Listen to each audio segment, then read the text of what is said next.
Okay, how's everybody doing today? I told you I was going to come back on Thursday to bring you a quick session on intrinsic and extrinsic motivation, which can lead to pretentiousness. Now, a lot of people are going to say, "What is that?" I don't know what all those big words may mean, but it's a very simple concept, and I'm not going to be long today because I do know it's 6/6/24, and guess what? It's the first day of the NBA playoffs.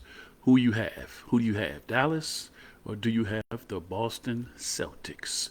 So since we're talking sports, let's keep it going with this situation on why I'm talking about extrinsic versus intrinsic motivation, which could sometimes also create a problem and lead to pretentiousness.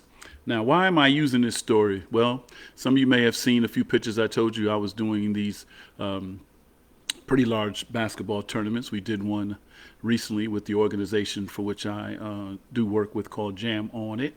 And we were in Reno and we had over 700 plus teams who participated in our tournament. We had 55 courts in the Sparks Reno Convention Center. So if you understand the amount of space that it takes to put down 55 courts, you kind of imagine the impact that tournament had. But anyway, let me tell you why I'm talking about this today. Because over the course of the years that I've been doing this, it was a young man who I met many years ago, and his mother's his biggest supporter. She's at all the tournaments that he's at. And I remember when I first met him, she was talking to me about how good he was and how good he wanted to be and how much he loved the game. And I asked him, did he love the game? And he says, oh my God, I love it with all my heart. I know every stat about every player that ever played basketball. I know this. I watch this. I said, do you get a lot of your training from PlayStation and whatever it's called? And he says, no, I go out, I work. He says, I do extra work. I watch what the superstars have done. And so I've watched him evolve over the years. But it was funny this year when I saw him. I guess, after all the work he's put in, he's now become, I guess, people are looking at him. People are looking at him. And he's sort of changed the way that he walks now. He has a different swag to his walk. And some people may believe that is supposed to happen when you become good. But is it supposed to happen when you become good? Because that's what can lead to pretentiousness. But let me explain to you what I mean by intrinsic motivation and extrinsic motivation, because some people think they may be one and the same, which in reality, I'm going to give you the definition from the psychological perspective, because intrinsic motivation refers to engaging in a behavior because it is inherently interesting or enjoyable and is driven by internal rewards. Extrinsic motivation, on the other hand, involves performing an action to achieve an external reward, to avoid punishment, or to please others. So, intrinsic motivation is linked to personal satisfaction and fulfillment, while extrinsic motivation is influenced by external factors such as money, grades, or praise. So why I say that, and this can all lead to pretentiousness. Pretentiousness is trying to be something that you haven't become yet. It's almost like the story of the butterfly.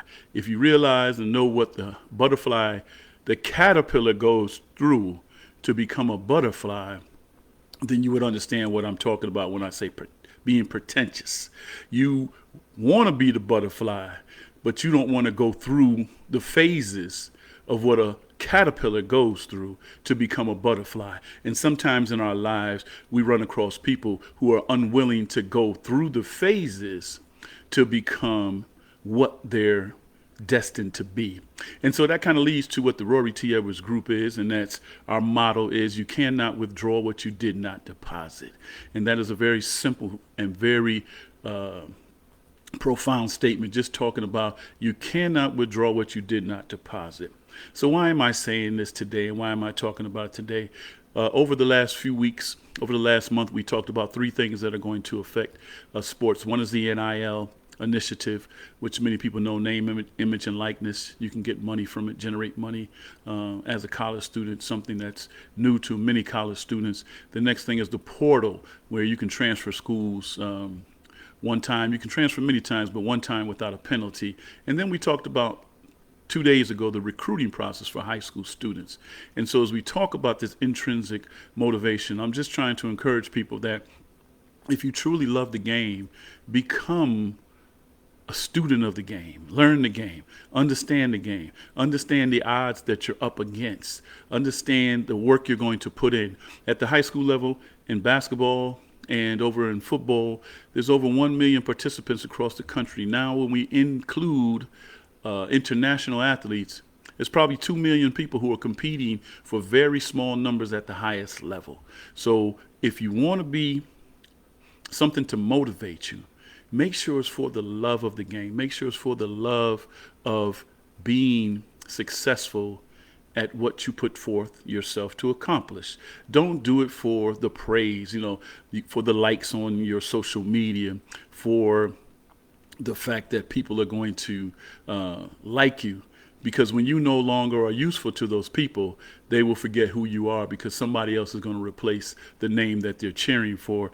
And especially for grades, if you're not doing it, if you're doing it and you're trying to get good grades and you're not understanding the information that you are receiving, then you're really not doing it for the development of your own personal growth. And so I say that just to do this, and I'm doing this short today because, again, I know I'm competing with the Dallas Mavericks and the Boston Celtics for many I am not. And that's why I want to talk about these two things with you. And I'm going to be ending here shortly because I think it's just something that we need to understand why certain things happen. And as you go into the extrinsic motivation and start doing it for the praises and the likes and people saying your name, eventually everything that goes up must come down. It just depends on the way that it descends. You can either descend as a feather or you can descend as a rock. It's your choice, and it's how you utilize your motivation to elevate you. Is it for the love of the game or is it for the love of the fame? You make the choice in your delivery of how you want to understand intrinsic versus extrinsic motivation as you move forward in your sports journey. This is also a very valuable lesson in life. A lot of people are walking around with want to be something that they haven't put the work in, and they feel that people are overlooking them because they should be the next candidate. But you have to look at what the description is of what the people are looking for. If you don't have the qualifications to meet that description, then I would say go back to the intrinsic motivation and do it for the love of the position. Don't do it because the position is going to get more people to answer to you. The position is going to get more people to be afraid of you. The position is going to get more people to answer to you. If people are answering to you and you can't answer the questions, then you're doing a disservice to those people. Okay? Hey, I usually do 20-minute sessions, but I think this one was short, sweet, and powerful. So I'd just like to thank you all for listening to today's talk on intrinsic versus extrinsic motivation, which leads to pretentiousness. And so until the next time we talk, we're on our way to another state to do a large number of tournaments again. So next time I come to you, I'll be coming to you from that particular state and doing some more basketball tournaments. This is travel season for a lot of teams trying to get recognized and players trying to get recognized. So make sure, if you're out there on the travel circuit, make sure you do it for the love of the game and not for the pretentiousness of who you think people are going to see you as. See yourself as who you develop yourself to be, and everything else will fall into place. I guarantee you that. Didn't say who you were listening to at the beginning of the show because I just wanted to jump in, but you all know who you're listening to, right? This is your man, Dr. Rory T. Edwards, and you're on House Calls with Dr. Rory T. Edwards. And until we talk again, you all be safe. Hope your team, if you're a basketball fan, wins tonight, and I hope your team does well in the series. But I just like to say, make sure you on your team yourself first before you cheer for the other team. Do it with intrinsic motivation. All right? Until we talk, you all be well, and may the Creator continue to bless you. Ashe.